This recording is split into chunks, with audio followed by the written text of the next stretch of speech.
Derrick, can you briefly describe the incident when you were working with South Australian Police STAR Group, which is Special Task and Rescue Group, which resulted in you sustaining 14 gunshot wounds?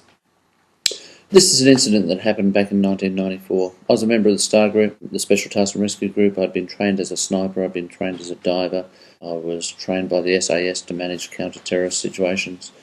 And we went out to arrest a person for fraud matters. He started shooting. I was hit 14 times in less than 5 seconds with high-powered rifle bullets. I was lying on the ground for 3 hours before they could get me out, and for 2 3/4 hours I was fully conscious. The last 15 minutes I was passing in and out of consciousness because I just didn't have enough blood left in my body to keep going. For that 2 3/4 hours of being fully conscious, I was managing my situation, I was managing my body, I was managing my mental and my emotional state to give me the best chance of surviving and coming out of this incident alive.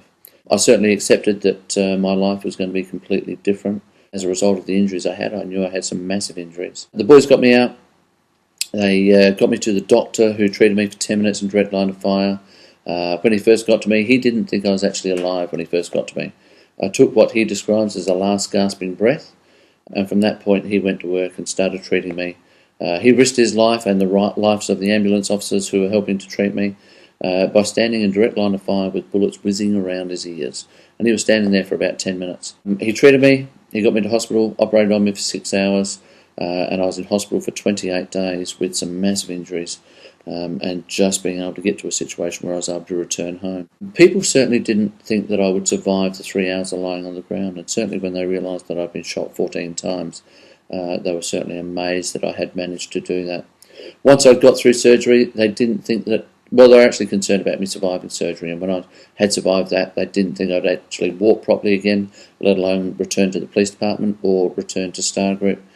My first passion in life, and as a result of being shot, was just to get back to my family. They were the most important thing to me, just to be able to return to my family. And I think that's probably applicable for a lot of workers. When the crunch really comes, what is that one most important thing? And you just want to be able to get back to your family and live your life. Once I had those things a little bit under control, I started looking at that next goal, and my next goal was to go back to STAR Group on full duties with no restrictions. People doubted I'd actually be able to do it, but I had a dream, I had a passion. I had something inside me burning up that I wanted to be able to get back to STAR Group. And I kept on pushing myself, and I guess I had that never say die attitude, and I wasn't going to give up without having a decent crack at getting back to STAR Group. And so this is a bit of an insight into what goes through the mind of a person after an injury, how you can maintain that positive attitude, and I guess how you can build that passion to get back to doing what you love doing, and hopefully an insight in how you can get back to work. Now, there is another side to it, of course, that I will be telling this story, and I've told it many times, and I have a bit of a twisted sense of humour, so there will be a few laughs within it as well. Some of the stupid, crazy things that I was thinking at the time I got shot, in the 3 hours that I was lying out there, some of the thoughts that went through my mind, and certainly some of the things that went through my rehabilitation. So I certainly hope there's some insights into it for people coming along. How can psychological contingency planning aid in the process of recovery, rehabilitation and reduction of claims? Psychological contingency planning for me was something that I went through in my preparation for this incident. It's not something that we were trained to do in STAR Group. It's something that was inherent in me, and maybe it came from my parents. But I've taken a look at the fact that I may get shot and injured someday at work. I may get shot and killed. And I said to myself, if I do get injured as a result of a shooting, what would I like to do as an absolutely perfect response to getting shot? And so I'd already worked out the contingency plan. I knew exactly what I wanted to do and how I wanted to do it.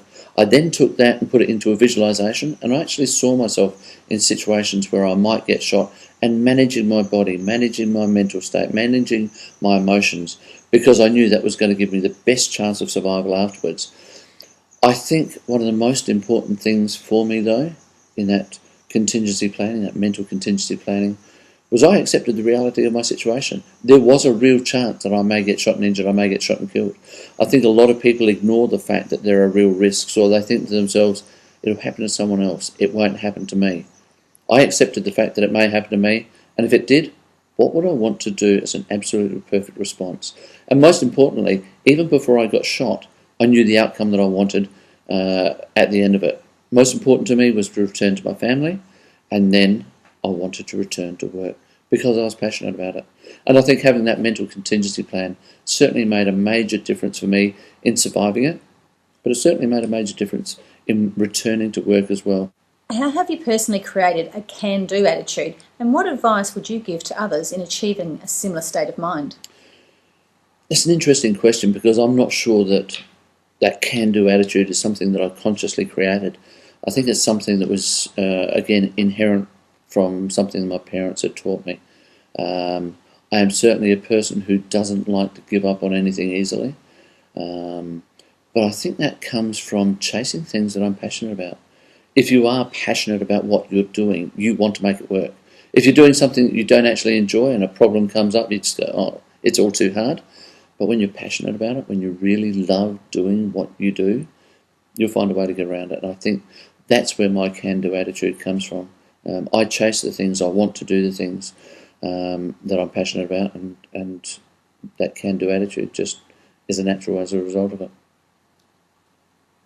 Can you run me through what you believe to be the key drivers in building confidence, courage and capacity in a workforce?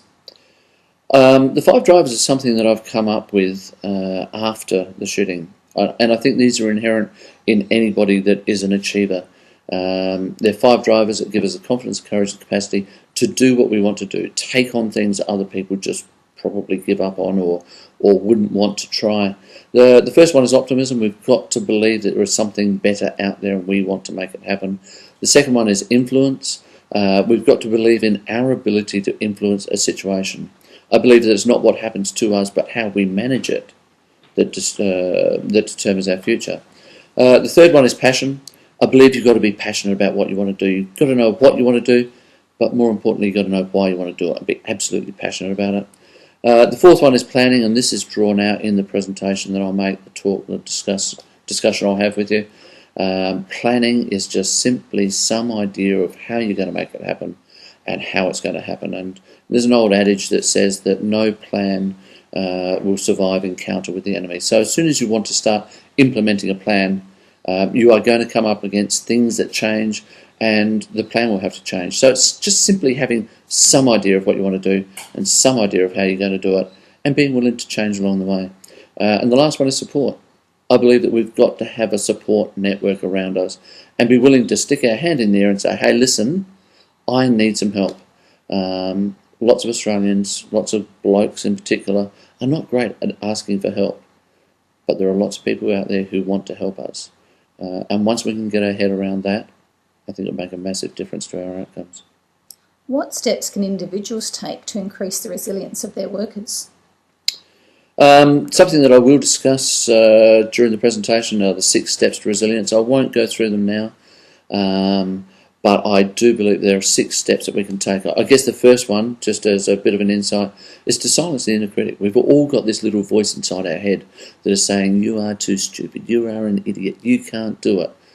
We've got to be able to silence that and give ourselves reasons to believe that we can do the things that we want to do. We can take on challenges that other people would say, how on earth would you? And we can do it. And I'll certainly elaborate on those 6 steps to building self-esteem